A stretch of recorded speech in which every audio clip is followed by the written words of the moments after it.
오늘도 거룩한 주일 아침 성전에 나와 함께 예배하는 모든 성도들에게 하나님의 위로와 평강이 함께 하시기를 주님의 이름으로 축원합니다.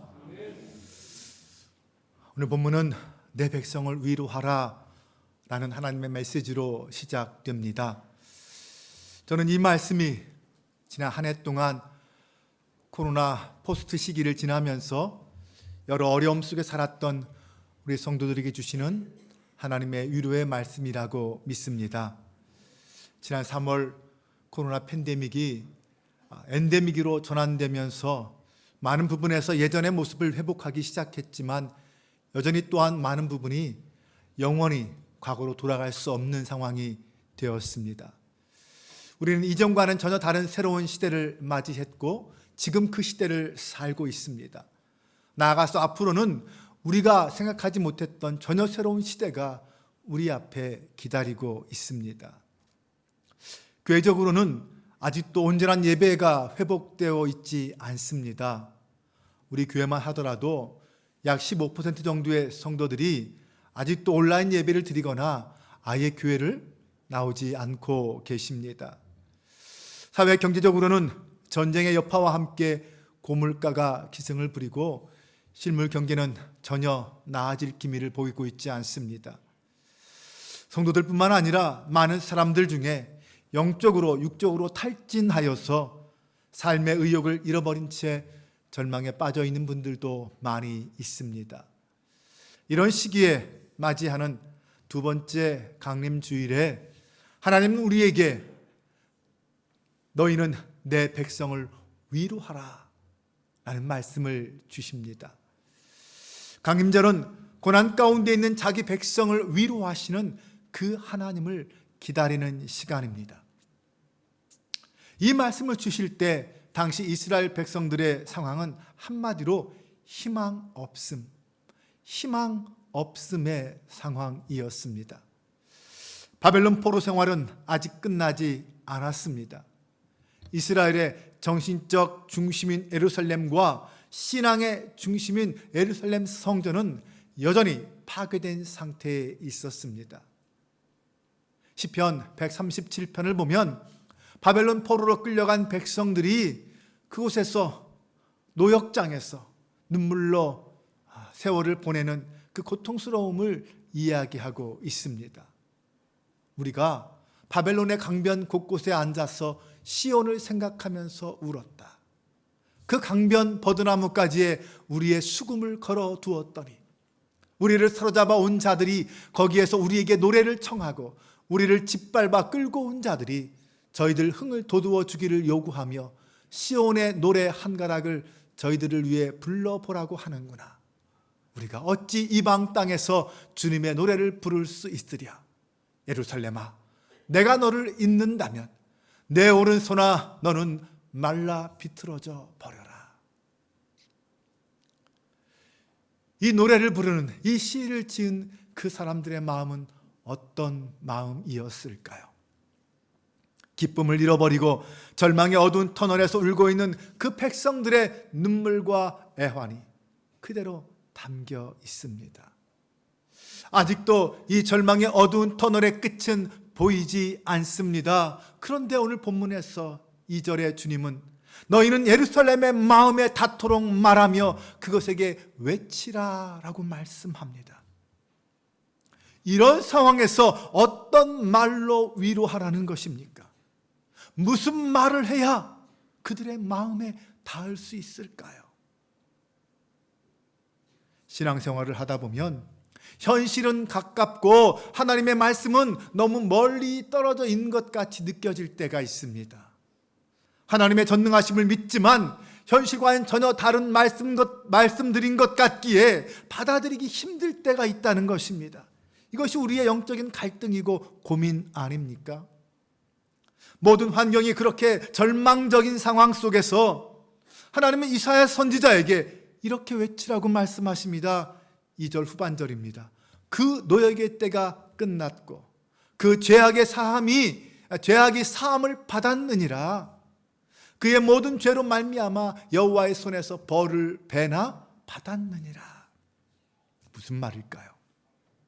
고난의 끝을 기다리고 있는 이스라엘 백성들에게 주는 기쁨의 소식입니다. 이제 바벨론 포로 생활이 끝날 때가 되었다는 것입니다.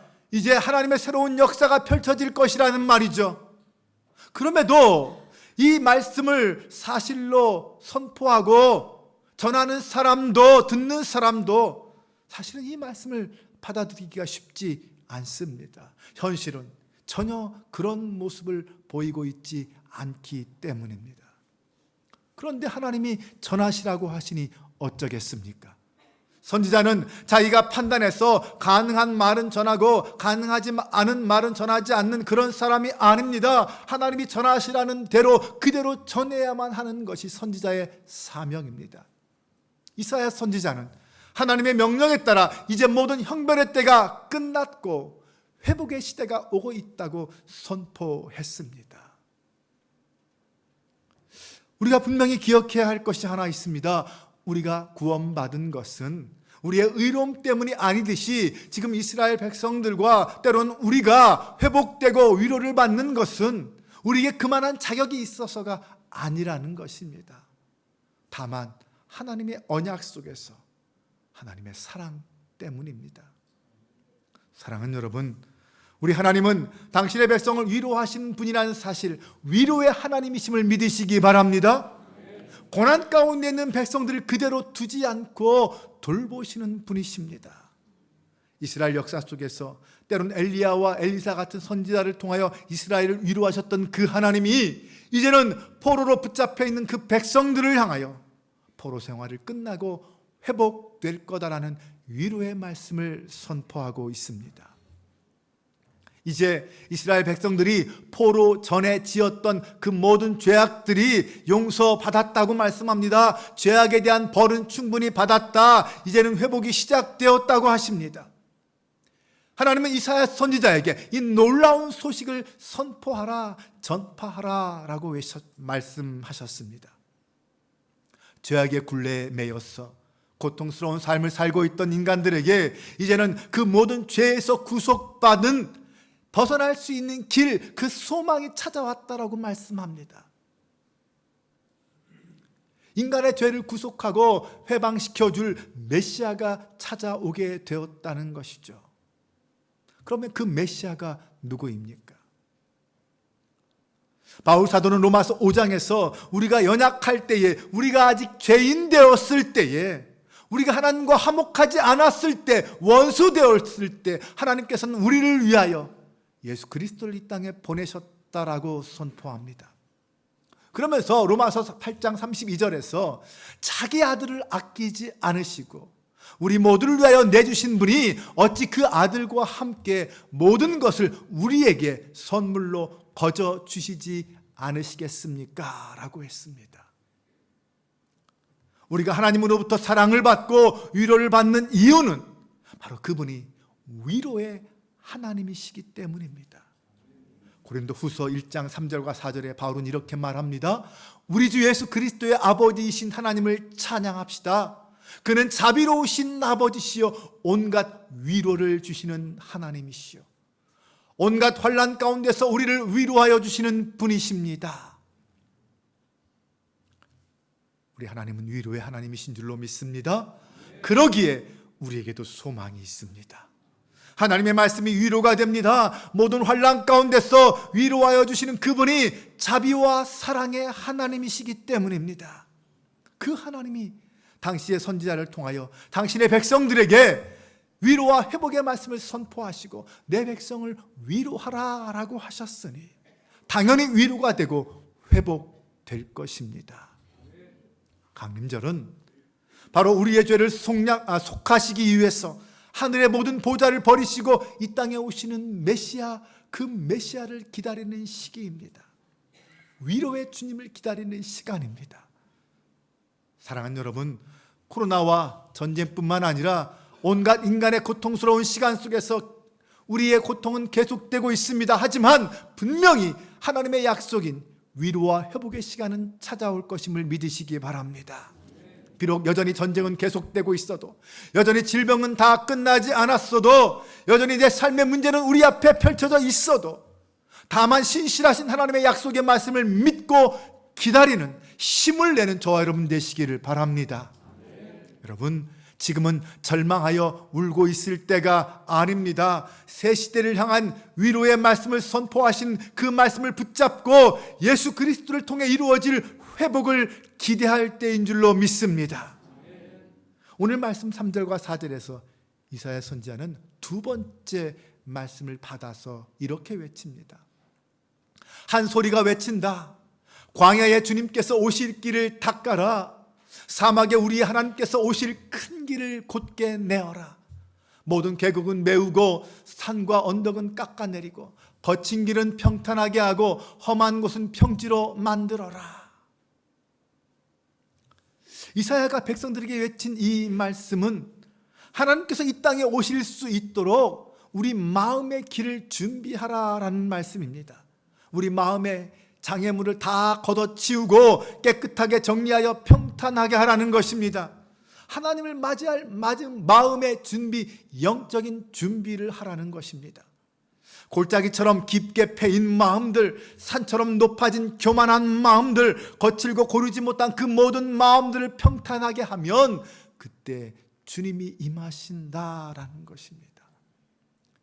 계속해서 5절에서 이렇게 약속합니다. 주님의 영광이 나타날 것이니 모든 사람이 그것을 함께 볼 것이다. 이것은 주님께서 친히 약속하신 것이다. 사실 우리는 전능하신 하나님의 능력을 믿습니다. 그분이 하신 말씀은 반드시 이루어질 것이라는 사실을 믿습니다. 지금 비록 내가 조금 힘들고 어려워도 하나님의 뜻은 반드시 이루어질 것이라고 믿습니다. 하지만 어떻습니까? 우리가 사는 삶의 현실은, 눈에 보이는 현실은 암담하기만 합니다. 직접 피부로 느끼는 현실은 우리의 믿음까지도 흔들어 버립니다. 하나님의 말씀을 붙잡고 용기를 내고 싶지만 막상 눈앞에 보이는 현실은 바벨론 같은 거대한 제국, 세상 권력이 우리를 막고 있는 것 같습니다. 과연 하나님의 뜻이 이루어질 수 있을까? 회의가 들고 의심이 들 수 있습니다. 하나님의 말씀과 이 현실 사이에서 우리의 믿음은 갈대처럼 흔들립니다. 이런 우리에게, 이렇게 갈등하고 있는, 회의를 품고 있는 우리에게 주님의 말씀이 선포됩니다. 6절에서 8절입니다. 한 소리가 외친다. 너는 외쳐라. 그래서 내가 무엇이라고 외쳐야 합니까? 하고 물었다. 모든 육체는 풀이요 그의 모든 아름다운 들의 꽃과 같을 뿐이다. 주님께서 그 위에 입김을 부시면 풀은 마르고 꽃은 시든다. 그렇다. 이 백성은 풀에 지나지 않는다. 풀은 마르고 꽃은 시드나 우리 하나님의 말씀은 영원히 서 있다. 강림절은 회복을 외치는 하나님의 말씀 앞에 저항하지 않고 순종하는 때입니다. 자기 백성을 위로하신 하나님의 음성을 따라 하나님을 길을 예비하라라는 음성이 들려왔지만 사람들의 반응은 부정적이었습니다. 비록 역사 가운데서 선지자를 통하여 당신의 백성을 위로하시고 메시아를 약속하셨지만 막막한 이 현실은 실제로 하나님의 약속이 이루어질 것이라는 것을 보장하지 못하고 있습니다. 받아들이기 어려웠습니다. 선지자도 광야에 나가서 그 길을 예비하라고 외쳤지만, 그 소식을 들었지만 저항합니다. 반항하는 거죠. 내가 무엇이라고 외쳐야 합니까? 이 말은 외쳐야 할 내용을 몰라서 하는 말이 아닙니다. 외쳐야 할 그 내용이 전혀 이루어질 가능성이 없어 보이기 때문이었습니다. 그렇게 회의적인 선지자를 향하여 들리는 하나님의 말씀은 무엇이었습니까? 인간은 풀과 같이 마르고 꽃과 같이 시들지만 하나님의 말씀은 영원하다라는 말씀이었습니다. 선지자는 심판 후에 회복이 올 것이라는 그 하나님의 말씀을 믿어야 합니다. 회복은 인간의 맹세가 아니라 하나님이 이루실 역사입니다. 그것이 이루어질지 안 이루어질 것인지 그 가능성을 판단하고 계산하는 것은 인간의 몫이 아닙니다. 선지자는 실현 가능성과 상관없이 하나님의 말씀을 선포해야 합니다. 그런데 우리는 어떻습니까? 어떤 말을 들으면 본능적으로 그 가능성과 그것이 가능한지 불가능한지 판단합니다. 나에게 이익이 될 건지 이익이 안 될 건지 계산하려고 합니다. 그런데 인간의 일이라면 그럴 수 있지만 하나님의 말씀 앞에서는 그럴 수 없습니다. 내가 가능하다고 판단하기 때문에 선포하는 것이 아니라 하나님의 말씀이기 때문에 선포해야 합니다. 현실적으로는 어쩌면 도저히 이루어지지 않을 것 같아도 말씀하신 분이 하나님이시기 때문에 소망이 있는 줄로 믿습니다. 믿음이란 그 내용의 가능성 때문에 받아들이는 것이 아니라 하나님의 말씀이기 때문에 믿는 것입니다. 이것이 진짜 믿음입니다. 그러므로 하나님은 선지자를 통하여 말씀하십니다. 우리 하나님의 말씀은 영원히 서 있다. 변하지 않는다는 거죠. 반드시 성취된다는 것입니다. 이제 하나님께서 이사야에게 네 번째 외쳐야 할 말씀을 주시면서 요구를 하십니다. 9절입니다. 좋은 소식을 전하는 시온아, 어서 높은 산으로 올라가라. 아름다운 소식을 전하는 예루살렘아, 너의 목소리를 힘껏 높여라. 두려워하지 말고 소리를 높여라. 유다의 성읍들에게 여기에 너희의 하나님이 계신다 하고 말하여라. 풍랑을 바라보다가 물에 빠졌던 베드로처럼 풍랑이라는 현실, 바다라는 환경을 바라보면 누구나 다 넘어지고 쓰러집니다. 그러나 주님을 바라보면 베드로의 손을 잡아 일으켜 주신 그 주님께서 우리의 손도 잡아 다시 일으켜 주실 줄로 믿습니다. 그러므로 두려워하지 말고 외쳐야 합니다. 여기에 너희 하나님이 계신다. 이제는 그 하나님을 보아라. 여러분, 강림절은 장차 강한 팔로 이 땅에 임하실 그 주님을 바라보는 절기인 줄로 믿습니다. 파도가 울렁이고 바람이 불어온 그 파도를 바라보고 바다를 바라보던 그 눈을 이제는 오직 주님을 향하여 고정시키고 그 주님의 임재를 기다리는 것입니다. 소망은 바로 우리 주님으로부터 임하는 줄로 믿습니다. 다시 오신 영원한 소망, 그 소망의 주님을 바라볼 수 있기를 바랍니다. 마지막으로 10절과 11절을 보겠습니다. 만군의 주 여호와께서, 만군의 주 하나님께서 오신다. 그가 권세를 잡고 친히 다스리실 것이다. 보아라, 그가 백성에게 주실 상급을 가지고 오신다. 백성에게 주실 보상을 가지고 오신다. 그는 목자와 같이 그의 양떼를 먹이시며 어린 양들을 팔로 모으시고 품에 안으시며 젖을 먹이는 어미 양들을 조심스럽게 이끄신다. 여러분, 강림절은 메시아를 통하여 하나님 나라가 이루어질 것을 믿음으로 선포하는 절기입니다. 강림절에 우리는 메시아가 이 땅에 강림하심으로 우리가 하나님을 보게 될 것이란 사실을 믿습니다. 그 말씀을 전해야 합니다. 하나님 나라는 하나님의 통치가 임하는 것을 말합니다. 이제 메시아가 오시면 하나님 나라가 선포되고 하나님의 통치가 실현될 것입니다. 그분이 당신의 강한 팔로 악한 대적들을 물리칠 것이고 보상과 상급으로 이 땅을 다스리실 것이고 그분이 당신의 백성들을 양떼처럼 먹이시며 젖먹이는 어미 양들처럼 잘 돌보실 것입니다. 이번 성탄절엔 우리는 다시금 이 땅에 예수 그리스도께서 이루실 그 하나님 나라를 기다리며 준비할 수 있기를 바랍니다. 약한 자와 억눌린 자들을 돌아보며 소망을 잃어버린 자들에게 다시 일어날 수 있다라는 소망을 줄 수 있기를 바랍니다. 경제적인 어려움과 질병으로 인하여 고통받는 사람들에게 소망을 선포할 수 있기를 바랍니다. 이 시대의 희망을 잃어버린 사회와 교회를 향하여 예수님의 통치로부터 시작되는 하나님 나라의 회복과 소망을 선포할 수 있기를 바랍니다. 이것을 위해서 이번 성탄절을 맞이해서 우리 교회는 지역사회를 위해서 기아대책과 함께 하안사동의 어려운 이웃들에게 희망 상자를 나누려고 합니다. 90, 11단지 아파트 경비 아저씨들에게는 작은 성탄 선물도 드리려고 하고요. 광명 희망나기 운동 본부를 통하여 기부금도 전달합니다. 웨슬리 사회성화 실천 본부를 통하여 선교사들의 안과 수술비를 지원하고요. 그 외에 긴급 구제 상황이 발생 시 도우려고 준비하고 있습니다. 우리의 작은 선김이 모여서 그들에게는 큰 위로와 소망이 될 줄로 믿습니다. 예수님의 사랑은 말로 전달되지 않습니다. 주님의 사랑은 우리의 섬김과 사랑을 통하여, 나눔을 통하여 전달될 수 있습니다. 우리가 하나님께 받은 그 모든 위로와 사랑이 우리의 섬김과 나눔을 통하여 우리의 이웃들에게 전달되는 하나님의 소망이 될 줄로 믿습니다. 나의 백성을 위로하여라. 이 하나님의 명령은 우리 한빛교회와 성도들을 통하여 이번 성탄절에 실천되고 열매 맺게 될 수 있기를 주님의 이름으로 간절히 축원합니다. 우리 함께 찬양으로 고백하며 나아가겠습니다.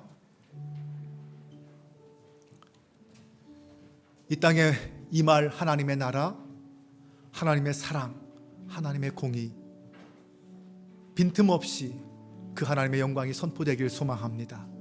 나의 섬김과 나의 사랑을 통하여 주님의 은혜와 영광이 이 땅에 드러나기를 선포합니다. 우리 함께 고백합니다.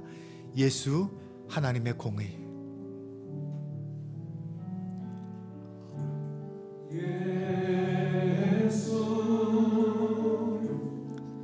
하나님의 공의,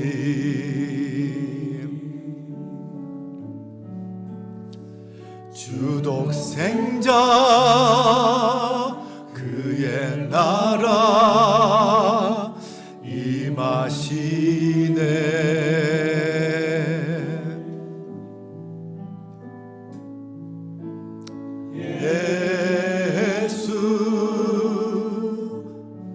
재물이 되신 주,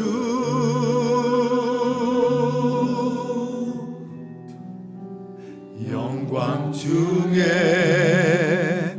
그의 나라 임하시네.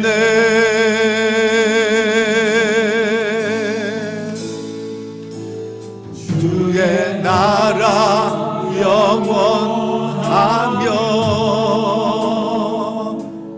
그의 영광 무궁하며 왕의 위엄과 능력이 이제 임하였으니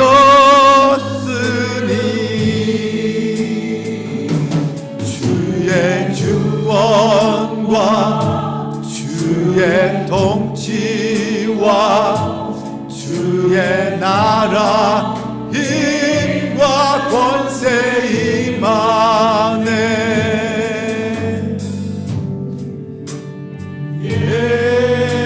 예수 하나님의 공의. 예수 하나님의 사랑 고백합니다.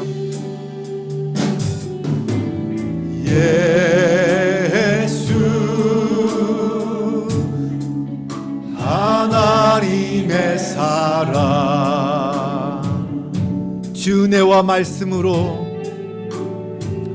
주은혜와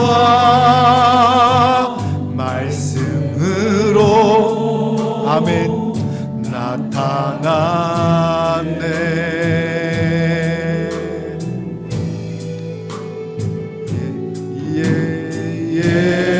예수 거룩한 하나님,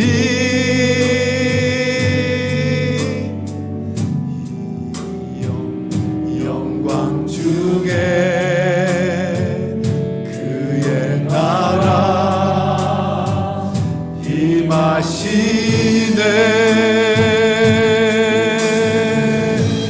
주의 나라 영원하며 주의 나라 영원하며 그의 영광 무궁하며 세상의 위엄과 능력이 이제 임하였으니 주의 주권과 주의 통치와 주의 나라 힘과 권세 임하네. 예수 하나님의 몸의. 우리 함께 시간 눈을 감고 기도하길 원합니다. 이제는 고난의 시기가 끝났고 죄악이 사함 받았다고 외치는 그 선지자의 선포가 포로로 끌려간 백성들에게 얼마나 위로가 되었을까요? 강림절기를 맞이하여 우리의 죄를 사하시고 구원을 선포하시는 주님이 오셨다는 이 위로가 오늘 우리에게도 큰 위로가 됩니다. 나아가 아직 주님을 모르고 죄악의 어둠에 갇혀있는 그들에게 오직 예수 그리스도만이 참된 위로와 소망임을 선포하는 성도가 되기를 소망합니다. 나의 위로가 우리의 이웃의 위로가 되기를 소망합니다. 우리 함께 이 마음 품고 간절한 마음으로 기도하겠습니다. 아버지 하나님, 이 땅에 고난이 더 이상 사라졌다라고 우리의 구원이 선포되었다고 말씀하시는 그 주님의 위로하심 속에서 우리가 힘을 얻습니다. 그 위로의 주님을 찬양합니다. 이제 아버지 하나님, 우리가 이 땅에 수많은 영혼들을 향하여 주님의 위로를 선포하기 원합니다. 주님을 알지 못하는 자, 주님을 기억하지 못하는 자, 주님 그들 앞에서 참된 위로를 선포하기 원합니다. 하나님 나라를 전하기 원합니다. 하나님의 영광이 되길 원합니다. 주님 인도하여 주시옵소서. 아버지 하나님, 하나님 나라를 선포하며 하나님의 영광을 선포하기 원합니다.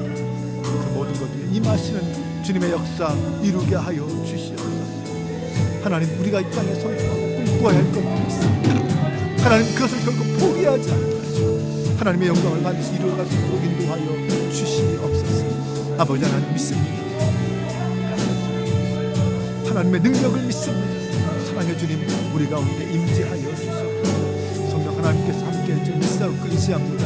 주님 영광 받아 주옵소서. 함께해 주실 줄로 믿사옵고 의지합니다. 주님 도와 주옵소서. 믿습니다. 아버지 하나님, 우리는 회복을 꿈꾸며 부흥을 꿈꾸지만 우리의 현실은 여전히 어렵습니다. 하나님의 약속을 붙잡고 있는 우리 손에 점점 힘이 빠져가고 있습니다. 강림절을 보내며 끊임없이 이어지는 갈등 속에서 평화와 위로의 주님을 기다립니다. 절망의 어둠이 여전히 우리 삶을 사로잡고 있어도 잠잠히 주님만 바라보게 하옵소서. 나의 영혼이 잠잠히 하나님만 바라며 나의 구원이 그에게서 나오는도다, 이 고백처럼 우리의 산 소망이신 주님만 바라보게 하옵소서. 주님, 성공과 번영을 신으로 삼고 하나님을 멀리했던 우리의 마음을 회개합니다. 감사를 잊고 불평과 원망, 미움과 증오로 정죄함에 비판했던 교만함을 회개하오니 평화의 왕으로 우리 가운데 오셔서 우리를 다스려 주시고 참된 위로와 평강을 부어 주옵소서. 갈등과 분열로 지친 이웃들에게 하나님의 위로를 선포하게 하옵소서. 우리 주 예수 그리스도의 이름으로 기도합니다. 아멘. 다 같이 자리에서